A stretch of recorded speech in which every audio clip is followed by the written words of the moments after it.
live from Augusta. We're watching News 1226 at 11.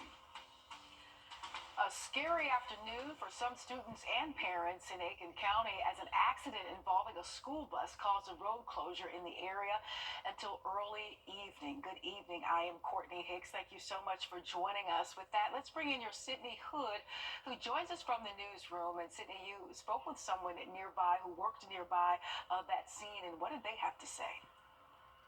Well, Courtney, he didn't see the crash, but he heard the sirens race by, signaling to him something had gone wrong down the road. Though silent now, the sirens that echoed.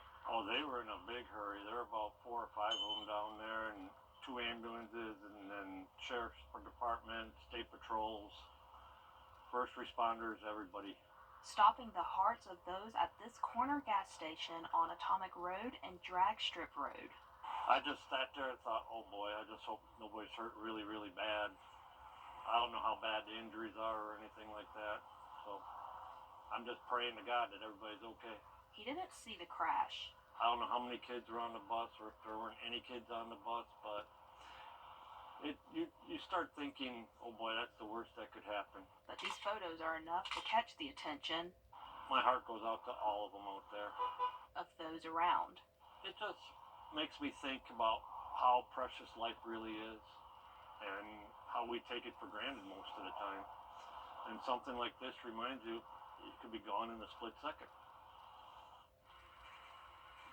Beach Island Fire was still on the scene at 7 o'clock whenever I left, and then around 8:30 I received word from a worker nearby that the school bus was towed away, so a lot of activity throughout the afternoon and into the evening there. Yeah, and some very scary looking pictures. I know there are a lot of unanswered questions at this hour, and Sydney, we know that you'll stay on top of it for us. Thank you so much for this report tonight. Have a good evening.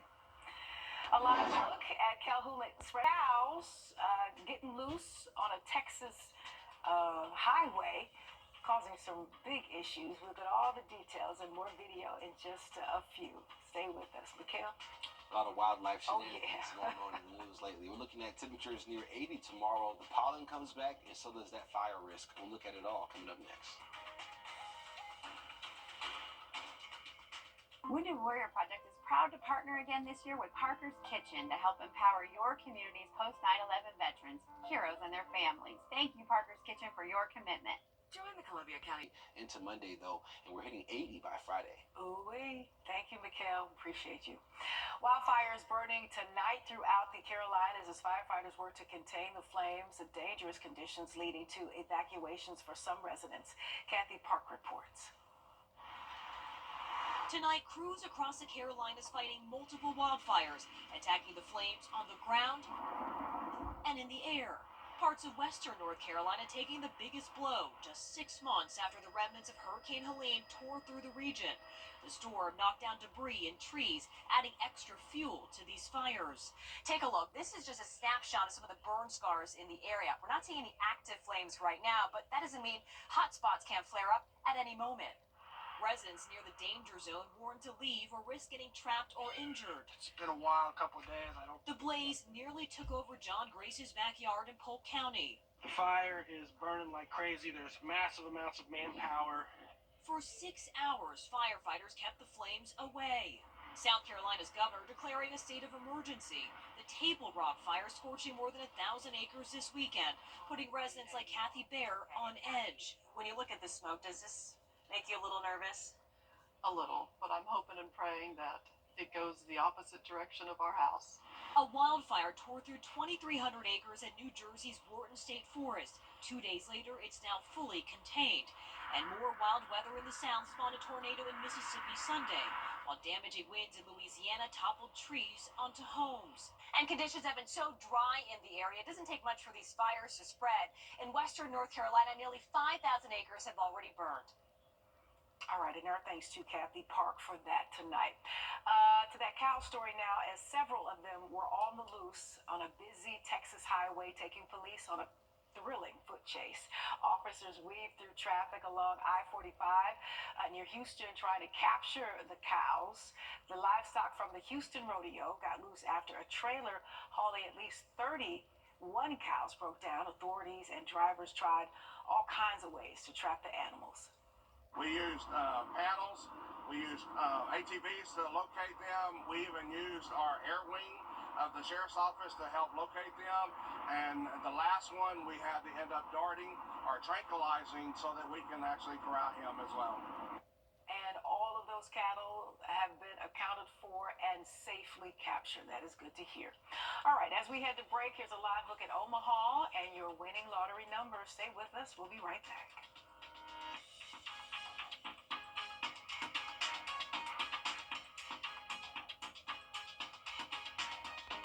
All right, thanks, Tim. One person was injured after an Aiken County school bus crashed. We are working to find out more after what happened on Drag Strip Road after school yesterday. That's where your Taylor Martin is live now this morning in Aiken County. So, Taylor, what do we know so far about this crash? Well, Nick, officials say the crash happened around 3:50 in the afternoon yesterday. Now, according to reports, there were children on the bus when the crash happened, but all of them made it off of the bus safely. Now, as of now, we do know, again, there is one injury and still working to learn who that person was that was injured. Here on Drastic Road yesterday, traffic was blocked for a while, and we got word the school bus was towed off the scene around 8:30 last night, hours after the crash happened. And we spoke to a worker at the nearby Shell gas station who recalled what he saw.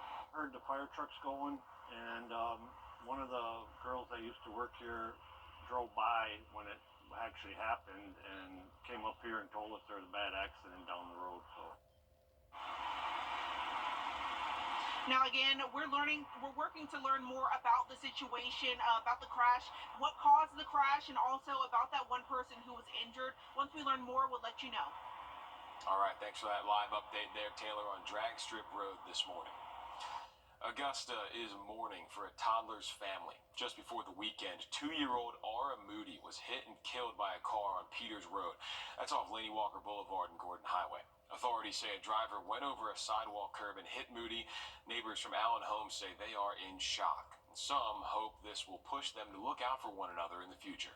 I just say, oh my God, it's so sad that one of our babies got killed out here like that.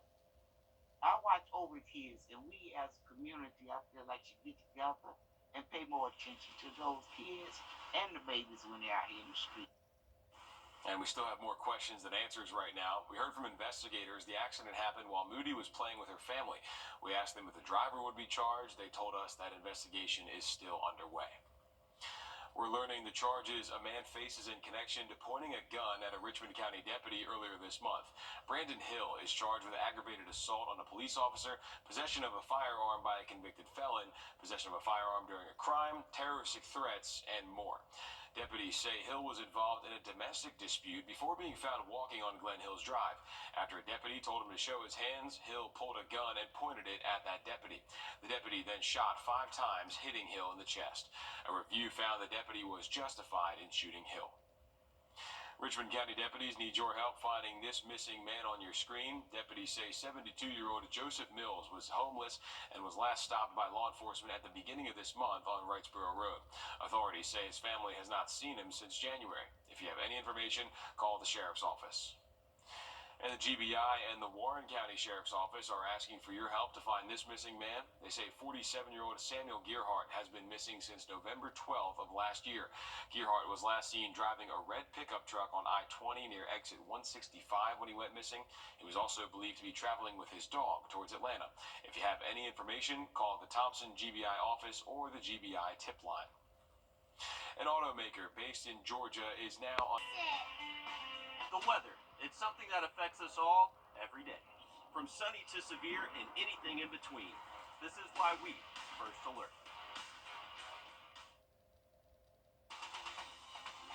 Live from Augusta, you're watching News 1226 this morning. Dry weather bringing back some elevated fire risks. We're going to hear from Tim on what you need to know to stay safe. And kids were on their way home from school when the unexpected happened. We're going to show you what a witness said about a bus crash coming up. And the Augusta community remembering a toddler who was killed. We'll tell you what happened in just a few minutes. But first, good morning. Thank you for joining us. I'm Nick Proto, 6:30 here on our Tuesday morning as we check in with Tim on what's a chilly start to our day. It is a chilly start. We saw 70s just around lunchtime and stay right there, 75 to 78 degrees through that afternoon drive coming on home later on today. So we'll talk more about the warm, dry weather that will be sticking around in about 10 to 12 minutes from now. It's 6:32. All right, thanks, Tim. An Aiken County school bus and an SUV were involved in a crash yesterday, leaving one injured. We still don't know who in the crash was injured, but we're working to learn more. Your Taylor Martin is live on Drag Strip Road where it happened. Taylor, what do we know about the crash so far? Well, Nick, we do know that it happened around 3:50 yesterday afternoon, and that there were children on the bus when it happened, but they were able to make it off of the bus safely. Now, officials say it happened in the afternoon here on Drag Strip Road, and traffic was blocked for a while. We got word that the school bus that crashed was towed off around 8:30 last night, hours after the crash itself happened. Now, we spoke to a worker at the nearby Shell gas station who says he heard the response from law enforcement. Oh, they were in a big hurry. There were about 4 or 5 of them down there, and 2 ambulances, and then sheriff's department, state patrols, first responders, everybody.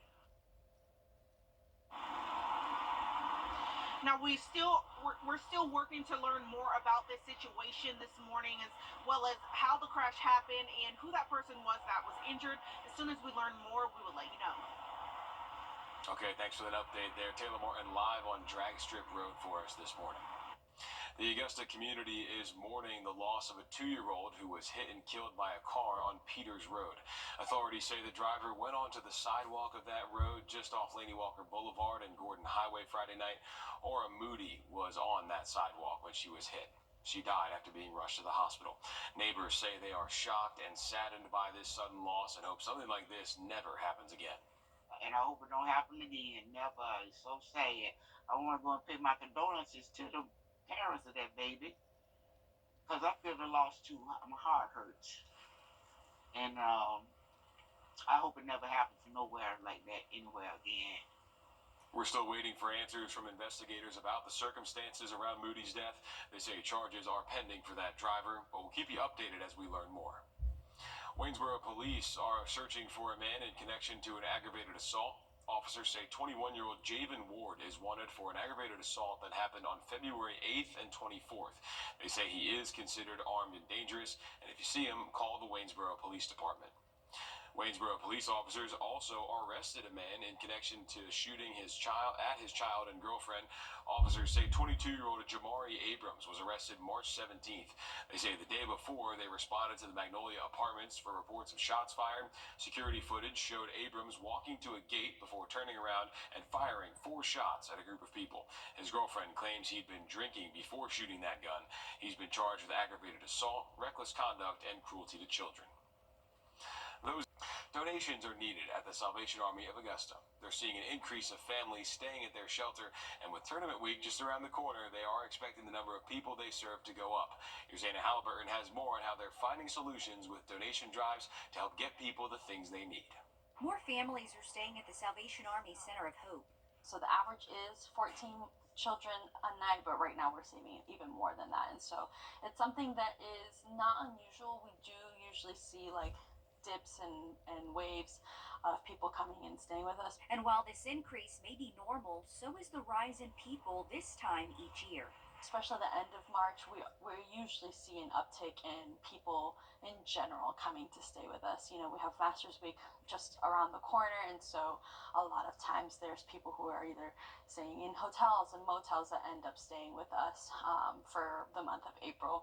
She says there are so many ways the community can help support the uptick of clients at their shelter. This month, they have a donation drive for diapers and wipes. We're always having families stay here with us, and a lot of times those families do have babies who need diapers, who need wipes, and we want to make sure that these families have everything that they need to, you know, lead a happy, healthy life while they're here. We want to make sure that their priority is getting back on their feet. And helping set people on the right path is Perlene Harris. She's no stranger to the Center of Hope and once spent a few months there herself. I can't put it in words. It just meant a whole lot to me. you know, the way they have helped me out a great deal, and they're still helping me out because they're letting me volunteer here and work here to keep from staying at home every day. She's been volunteering for almost 10 years now. The Salvation Army says volunteering is simply another way to give back. It's just been a journey that I have enjoyed. I can't tell you that it hasn't been sad times, and it has. But as I always say, the good outweigh the sad. They're still collecting diapers and wipes at the Center of Hope, and they're always in need of underwear and hygiene products as well. We have more information on how to support the Salvation Army on our website, as well as their Amazon wish list. Just go to wrdw.com. The Salvation Army is also hosting clothing drives in partnership with the Manara Project. There are 3 more drives left this spring, with the next this Saturday, March 29th. Each of the drives will be from 5:30 to 6:30 p.m., and the final 2 will be on April 5th and the 19th. The drives will be held at the Center of Hope Shelter on Green Street. A new baby boutique in Columbia County is helping to be a one-stop shop for parents. Cuddles and Carriages began when owners Holly and Noah McBride noticed really the only place to get items for infants and toddlers were the big stores like Target and Walmart. What makes us different from what they're offering, obviously, aside from the brands, is the expertise that we have. I think we treat it more like a learning venture and a chance to help our community with first-time parents, experienced parents, and hopefully fill some void. They've handpicked every item they carry in the store based on their expertise and experience, and the toys in the shop are all approved by their 3 kids, 3 of them under 4 years old. They say all they want now is to hear from the community on what they can give parents to make raising a child easier. Still ahead, Georgia lawmakers think they have a way to make